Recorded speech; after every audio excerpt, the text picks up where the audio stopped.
Allah, Allah, you are my own, you are my love. The example of Muhammadur Rasulullah sallallahu alayhi wasallam. Did he ever hold anyone's past against him? Never did. Never did. Too many examples to list on here. Wahshi. Wahshi is the man who assassinated the uncle of the Prophet ﷺ.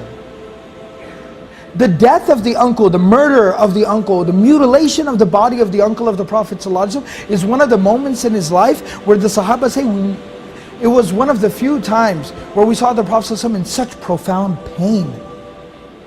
Like he was crying.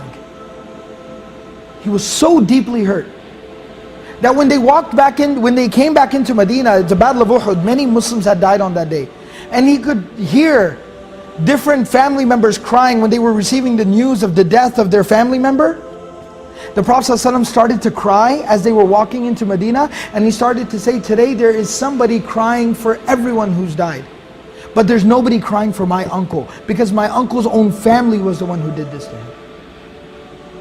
That's how much pain he felt. But the man who carried out the assassination, the hit on Hamza radiallahu anhu, Wahshi, not only does the Prophet ﷺ not hold a grudge against him, but the Prophet ﷺ is the one who is having letter after letter after letter sent to Wahshi.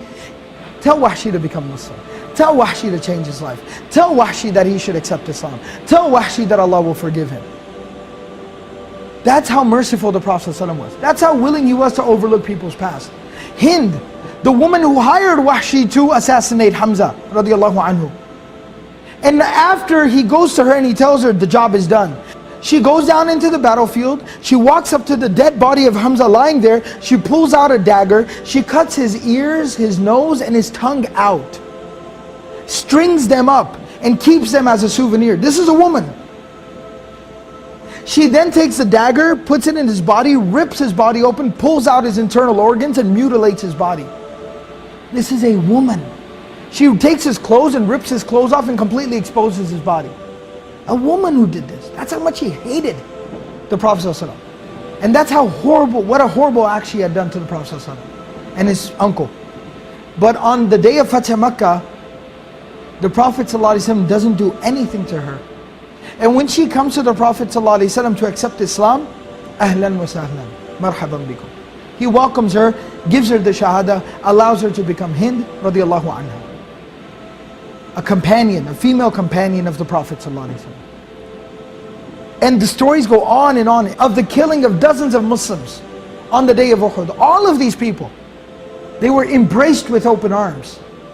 And they were made to be close to the Prophet ﷺ, and he accepted them as they were. And that's not all, those are people that did something against him, even people who were just bad people in society. The Prophet ﷺ embraced him with open arms.